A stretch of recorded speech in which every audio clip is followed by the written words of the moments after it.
Hey y'all, I want to be sure you know about a podcast I'm really into. It's called The Double Shift, and it's a narrative show all about challenging the status quo of motherhood in America. This fall, they are doing a series that shares raw and unfiltered audio diaries from the early days of the pandemic, from host Katherine Goldstein quarantining with her newborn twins and 4-year-old. Okay, raw and unfiltered audio. Oh my gosh. These diaries tap into frustration, fear, uncertainty, and anger over how mothers, children, and caregivers have experienced the last 18 plus months. I mean, this pandemic's almost 2, y'all. And very much still feel relevant to our experiences today, because this pandemic's almost 2, y'all. Catherine and co-host Angela Garbez give so much insightful commentary. They also have a fantastic back catalog of episodes that you can just go on ahead and binge. Listen and subscribe to The Double Shift wherever you get your podcasts.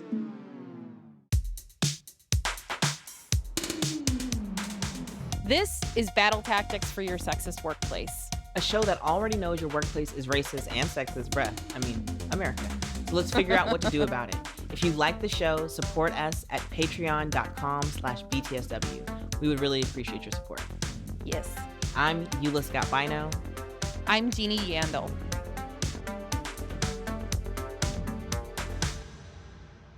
Okay, so Eula, have you ever heard of this idea of intentional invisibility? Like Wonder Woman? Ooh, I wish it was like Wonder Woman. Okay, it is a much more bummer of a concept. So it is it's this notion that women will choose not to draw attention to themselves or their accomplishments at work because they know they run this extra risk of being seen as too pushy or too intimidating or too aggressive, just being too much, right? Yeah. And then they know they could get penalized for that perception. So instead, they choose to stay in the background. Oh my God, it sounds like a lot of work. Uh-huh.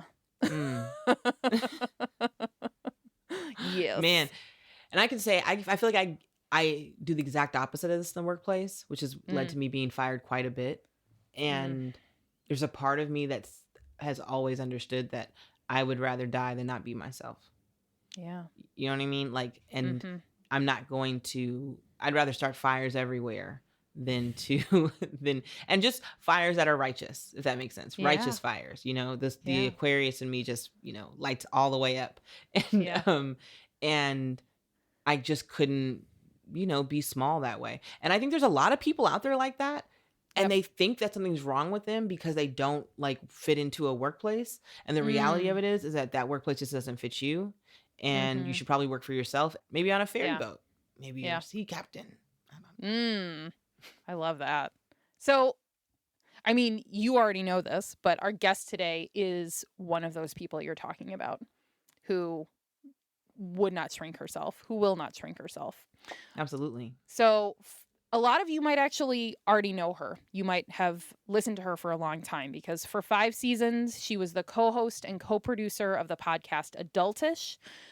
She also voices LV, the little voice, on the Teens and Tweens podcast, Ooh, You're in Trouble. Ooh, You're in Trouble. That's such a fun title to say. It's like the best name ever. I know. It's like the best name ever. It's a really good name. And if you've heard her on either of those podcasts, you probably know her as Merk instead of Angela. Merk is her nickname, and she says it's kind of an alternate personality to Angela. We'll talk about that in the interview a little bit. Yeah. So literally Merk was hired because she uses her voice, right? She's visible. She's confident. She's in her 20s, y'all. I mean, I'm 36. I am around the corner from planning a 40th birthday party. Oh my God. Oh my God. Oh, my knees ache. Yeah. And yet she's still facing backlash for being herself from one of her bosses at a time where you would think the kids were doing better. Yep.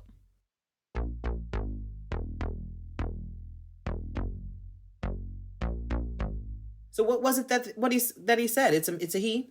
Mm-hmm. They identify as a he? Yeah. Yeah. Because sexism can come from a she.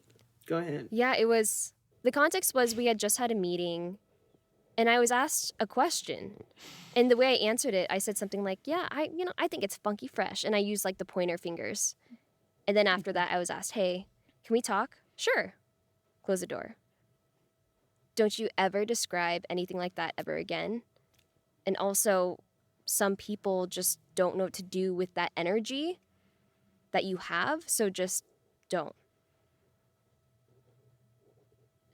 I know that in the podcast format or the audio format, like, being silent doesn't necessarily indicate anything, but, like, we both have pretty baffled looks on our faces here. Like, what the... Well, because we're both thinking, how do we respond to this criticism? Like, we're in the room. Yeah, so how... The door closed behind us. And then when the door closed, we got scared. Yeah. How did you respond to that? What did you do? Yeah, how I responded to that, I said, well, I was asked a question, and I answered it honestly. And I think after I heard whatever it is my boss had to say, I just kind of, at that point, like, I took it and I was like, okay, because it didn't bother me at that point. I was just like, that's weird. And then I had talked to some people about it. They're like, that's odd. It's very odd because you're just being yourself. So luckily, I have lots of loving people who know who I am and who can deal with my energy. But I was starting to show up and just not be happy. And I don't ever like to do anything where I'm not passionate because, like, what's the point in that? Yeah. Because I knew I needed to stand up for myself in that moment. And even by responding how I did, that was standing up for myself. Yeah. But when it came to all the smaller things, like, being told you're being unprofessional, which to me definitely seemed a lot like a projection looking back at it in hindsight. And also just having those weird, Yes. this just doesn't sit right with me moments.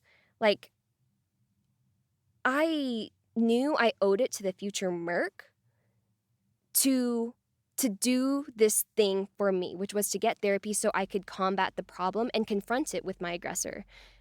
Because the way I think about my situations often is my future self going to look back in this moment and go, I was proud that she did that? Or, sis, you should have did this.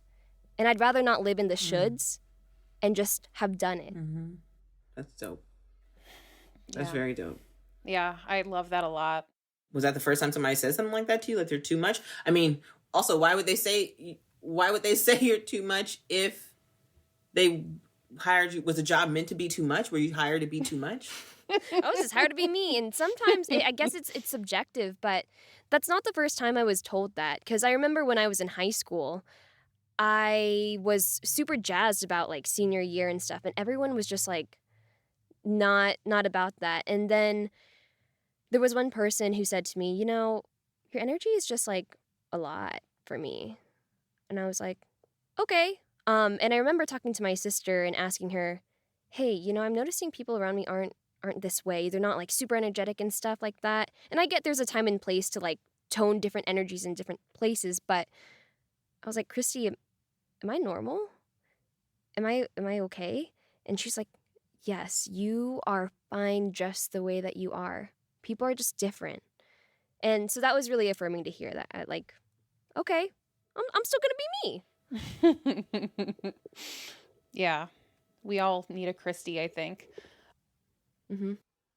So was this Angela being told she was too much, or was it, Merk getting this news that she was too much? Yeah. Should we get into Angela and Merk first? Yeah. Can you tell us the origin story of your nickname, Merk? Yes. So both Merk and Angela have been told they're too much in different settings. Angela, it was more in the school setting, and for Merk, it was in the workplace. The difference between the two in my head is, like, Angela is who I am with my close family, with my close friends. If they call me Work, it's weird. And it kind of timestamps when someone met me in my life. Because if someone calls me Merk, it's kind of more of my professional name, especially, doing podcasting and voiceover work. It's a way for me to distinguish my two selves, so that way there is some sort of separation. So, I mean, it's still the same person. But I think Merk is kind of more of like that. Yes, she's the front-facing woman who's, like, here for it, and she's gonna work. Angela is a little bit more reserved. Again, still bubbly and spontaneous, just a lot more reflective. Yeah. Angela has basically been told she's been too much. That was in high school. Mhm. And then here you are in like a professional situation where part of the deal is you're supposed to be yourself. And so then, Merk, your professional self, such as she is also told that she's too much. So like, when you think back on that, what pisses you off about that situation? How I let that one comment manifest and internalize my entire thought process. Mm. Because it's scary how much one little thing can give your mind so much space and power. Mm-hmm. And looking back at that, it's disheartening to know that my confidence could be shattered like that. Of course, it was a lot of little things that led to that, and also things that happened after that where I'm like, okay, just slowly picking away at who I am. And it made me feel like, maybe this job isn't for me. Yeah.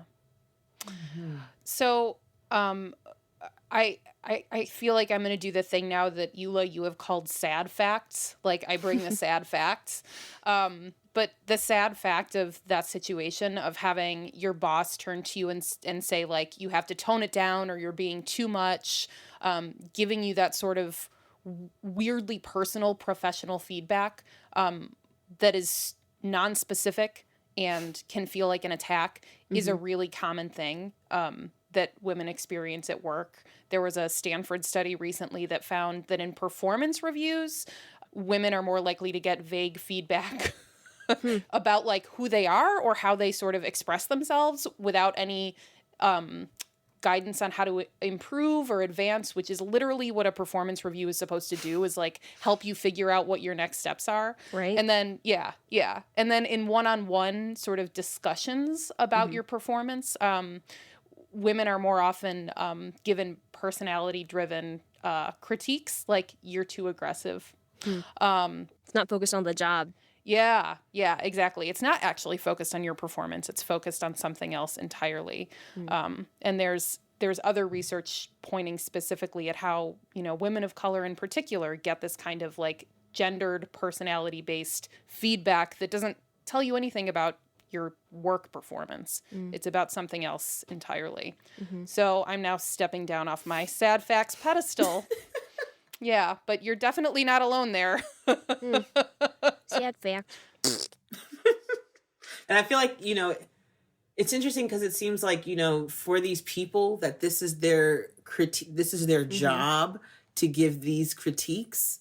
Doesn't it just sound like their job is also to go fluff their own ego all day?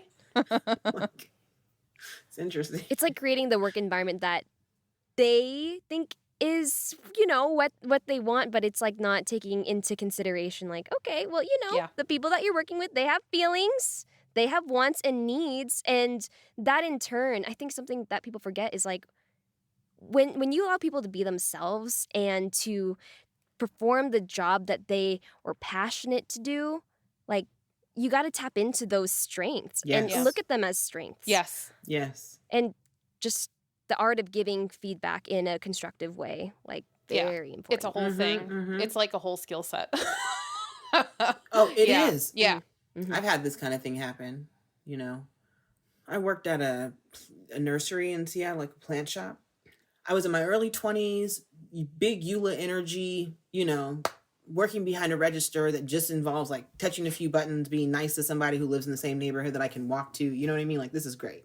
I get off early enough to go to the beach, less than a mile from it. Like, this is like a heaven sent job. Yeah. And so, my energy is really positive coming in. And there was this woman at the front desk, and she would just cut the shit out of me. But I could not tell you now one of the things she said. Like, I could not break down for you exactly what the word was that she said. But it was like a consistent thing.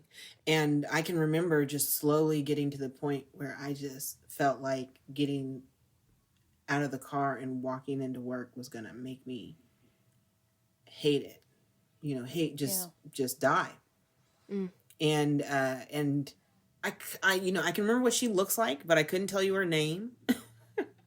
because there's 15 years on this distance wise. And so I'm grateful for memory and how, you get to forget stuff. But I remember when I quit the job, the manager, cried and begged me to stay. But I didn't think what you thought, like therapy. But also, I like to just walk away from stuff. You know what I mean? So for me, I was like, well, this isn't the job. You know what I mean? If I have to, if I tell you that she's mean to me and then she's still constantly mean to me and I'm not doing anything wrong besides coming to work and being excited to be here, I'm just going to go home. But so I kind of get what you're saying is my point of I remember this happening. I never, but the main point is you remember how it made you feel. It made you feel like you were hired not for you, who you've always been, who people have always been attracted to, your light, your purpose, but rather hired to fill in the blanks behind his what he wanted. Yeah. And I'm used to being in an environment where I'm really supported. And so I mean, there were times when I was supported by this person, which is why it was so confusing. Because I'm like, okay, but which one? Mm-hmm. It sounds like there's a real one for submissiveness too. Yeah. Because the thing about me also is that, growing up in my culture, my Vietnamese American household, I, as the youngest in my family, but also as a daughter in my family, there's that filial piety of just respecting your parents, respecting your elders. You don't speak back because that's so disrespectful and you don't want to dishonor anyone. I'm very used to being put in situations where okay, I'm going to deliver. And as I've gotten older, I've been able to put my foot down a lot more, especially moving outside of my parents' house has allowed me to feel more comfortable. And now when I have conversations with my parents, I'm more likely to listen to them and say, okay, I hear what you said, but this is what I think. And we agree to disagree. And I'm glad that I can have these conversations with my folks because for my older siblings, it wasn't that way. Mm-hmm. Because my siblings didn't have therapy and stuff like that at the time. But because my older siblings went to therapy and stuff, it inspired me to be like, okay, well, you went there to work out your stuff, so I can go there to work out my stuff too. Yeah. Whether it's at home or at work. Yeah. So how did you end up dealing with this? I mean, we've been talking about one of the big important ways that you dealt with this, which is that you talked to other people about what was going on. You talked to a therapist about what was going on. I think it's fair to conclude that you got your confidence back for sure. I think I did. But I mean, how did you end up handling it with this person who some days supported you and some days, death by 1,000 cutted you? Yeah, I pulled them aside and said, hey, can we talk? And one of the things my therapist had told me was come in with a script and knowing what it is you want out of this.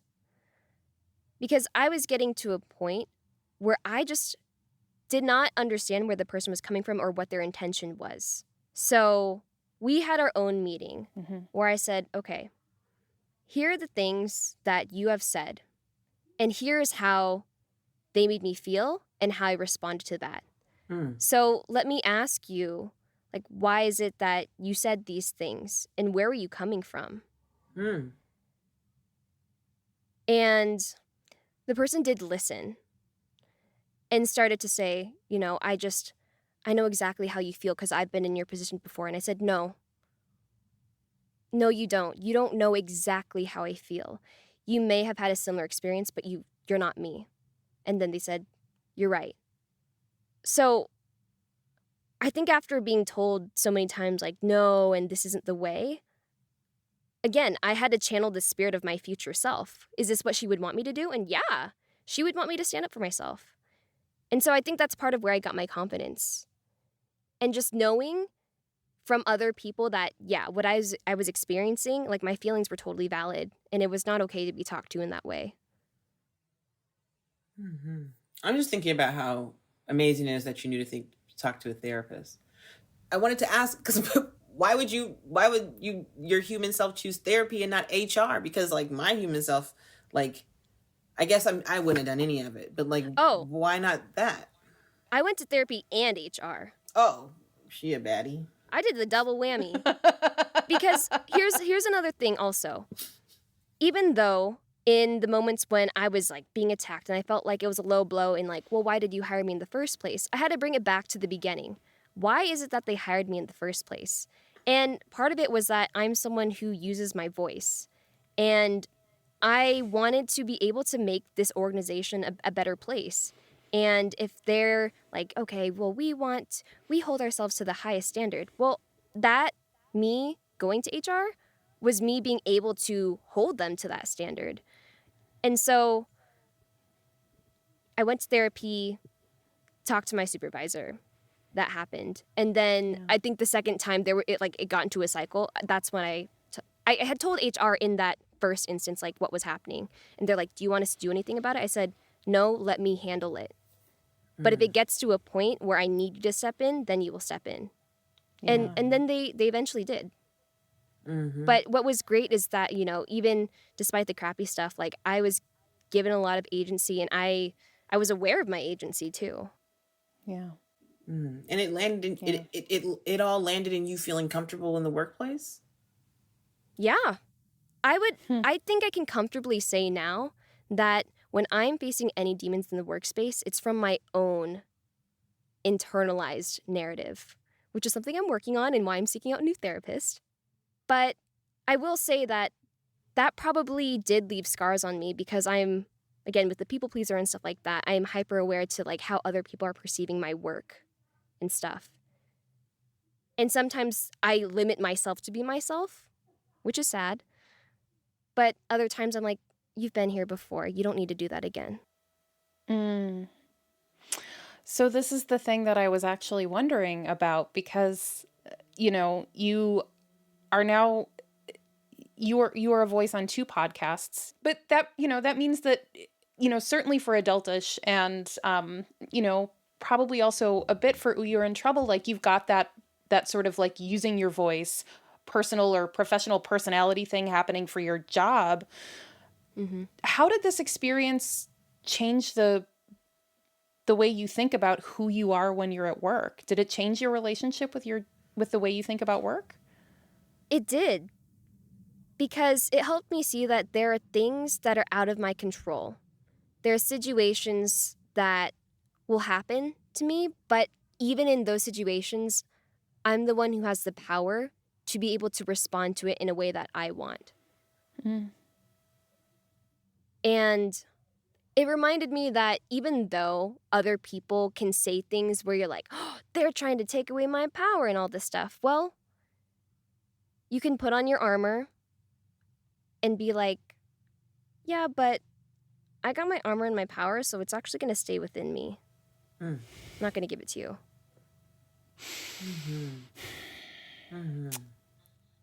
We are now in the future. We're talking to future Merk right now. So are you proud of how that went down? Are you proud of how you handled that, future Merk? Yes, I am very proud because not only did I help myself in that moment, I was able to help the other person. When I was honest with my supervisor and called out, here's what you did not do right, and here's how it affected someone else, me, and here's how you can improve. Like, the fact that he was actually open and willing to take that into account, that improved our relationship significantly. And were there bumps that followed? Yeah, of course. But because we had gone through like a really crappy time, we were both able to help. We were both able to help each other grow because we were honest. But the difference was the way I was being talked to was constructive and actionable. And I'm like, okay. So, you know, we'd love to teach people lessons. Yes. Can I get a job just wherever you work? Just so that... In my closet? Come on over. I was just thinking. Yeah, so I know it's a healthy workplace. I know. It's like, you know it's healthy if Merk is there. I want to make a baseball card of you and just carry it around with me. Merk, very powerful card. That's what MVP stands for now. But willing to share the power. Willing to share the power. So, you know, Merk, the reality of it is this episode, it feels like it's all tactical, right? You know, because it's a redemption story, like through and through. Whereas, you know, sometimes, you know, the stories of sexism land where just kind of at the edge of a cliff and we don't know where to go. Versus your story is like, no, something happened that happens to a lot of people. I was given poor feedback purely based on who I was as a human being after being hired to be on a job in a human form. And I, with the support of HR and therapy, I was able to let him know that constructive criticism is a thing that can help us do a better job for each other. And what you're doing here previously is just critical of me as a person and, stifles my ability to be myself on the job. Yeah. I mean, really, how do we build up the courage? How do we go to HR? Where do we start? What do we need? Do I need to have paperwork filed? Do I need to have notes for this? How do I do this? Because I needed to do this in previous lifetimes, and maybe I can go back in some dreams and recorrect my life so many times over, so that I don't have so many anxieties about every time anybody closes the door behind me in their office. So one thing you got to do is you got to be your own alibi. When something is said, you got to log that shit. Like, even if it's a verbal conversation, documenting it in your notes app, or like sending a coworker a message, hey, so that way you have your own trail. Because oftentimes these conversations will happen in spaces where you're like, how do I log that? I'm not recording my life all the time. Well, maybe we are, us three, but that's one thing you got to do. And even if you don't do that, you got to remember that you have to stand up for your future self and your current self, because I know that fear is something that leads people to not come forward because they don't have the same resources or like that same inner narrative telling them that you can do it. And so to that, I would say to those people, like, even though this happened to you, which should not have happened in the first place, by you standing up to this, you're holding wherever you're at to be a better place. And if they don't take what you're saying seriously, that space is not safe for you to work at. So you're actually doing them a favor. I mean, it makes sense. Yeah. That's an opportunity for them to improve. And it's an opportunity for you to learn more about the place you're in. Totally. So what would you tell the leaders in this situation? What would you tell bosses, managers, team leaders, the people who are giving this performance feedback, right? The people who have the option to close the office door and pull somebody aside and talk to them about what they just said in the meeting. Yeah. What do you want them to do? I want them to listen to the people who they're working with. Actually listen and take into account what they're saying. Because when you're in that position of power, it is a position of power. And what you say really does matter, but it's how you say it too. Like, I think that even if you're someone who's calling the shots all the time, that there's also a lot of power in being able to let other people have power too. I don't know if that makes sense. No, exist in the space, contribute to the team. You can't expect people just to come in and just be a factory line worker if this is not a factory job, right? Does that make sense? It does. I think it does. I mean, and also what I'm hearing, just to kind of build on that too, is that I think it's really easy for people who have that power to forget that they always hold that power, no matter what. Yeah. They might have an idea that their workplace is like a family or that they're friends with the people they manage, but that doesn't mean that the person on the other side of that relationship and the other side of that power dynamic feels the same way. Furthermore, they don't have the luxury of taking anything that you say as, oh, that was just a friend comment. That was just a family comment. Right. Like, you're always their boss, no matter what. Yeah. I one time I was a manager somewhere and I did something where it made a girl hate me for something like where I thought it was a casual comment that I didn't say to her, that to me wasn't important, like, at all. Does that make sense? And then when I later learned that she was very upset with me and I heard the comment, I was like, yeah, I made the comment, but it wasn't a put down from my angle, and it was just an observation. But the way it came back to her, but also because I was the boss, it was terrible. You know, it was really bad for her. I apologized. I felt terrible for it. I mean, I still do. So we didn't get to this. I feel really good about the tactics that we just talked about, but I did want to ask you, you know, we talked a little bit about how this incident, the series of incidents, made you rethink your relationship with work. What the hell has the last year done for your thinking about the place work has in your life?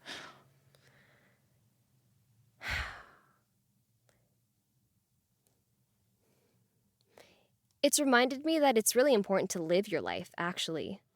You know, I know that we all got to work because we got bills to pay, we got mouths to feed, and all of this. But why are we here in the first place? It's to feel love and to be loved and to experience joy, because that is a right. That is a human right. And so when I'm finding myself in a place where I'm like, am I finding joy in my work? Then I revisit, am I having enough fun? Like, I know life is not always fun and games, but we deserve joy so much. Yep. It's so beautiful. I'm really grateful that, like, it's interesting because all I could think is, like, Merk, although you are younger than us, past, future, and present, Merk is way older than us. And I'm really grateful that for how you've guided us through this conversation. That's why my bones hurt all the time. Angela Merk Nguyen voices LV, Little Voice, on the podcast Ooh, You're in Trouble. You can find that podcast and her old podcast, Adultish, wherever you get your podcasts. And find Merk on Instagram and Twitter at UltraRadUberFad. Yes. And it is worth mentioning that Merk is focusing on her voiceover and acting career now. We are so excited for her. She's still using her voice and standing center stage, and we love it. Mm-hmm.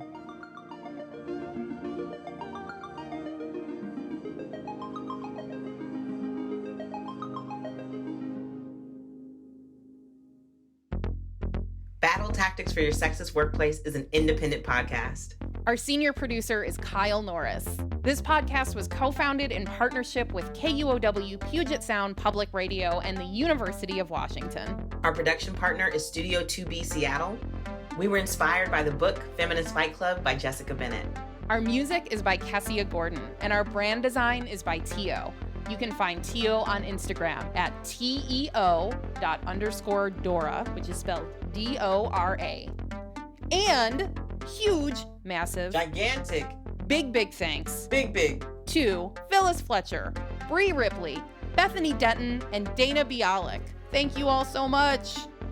You can get in touch with us on Instagram, Facebook, and Twitter at BTSW Podcast or by emailing btswpodcast@gmail.com. And if you love the show, help us make it. Patronize us. Become a patron at patreon.com/BTSW. And as long as you're at your computer or your phone, please take a moment to rate and review the show on Apple Podcasts. And then tell a friend about our show. Word of mouth is actually the biggest way our audience grows, which is extremely cool. Mm-hmm. All right, you guys. Keep fighting the good fight. Bye, everyone. Bye. Talk to you soon.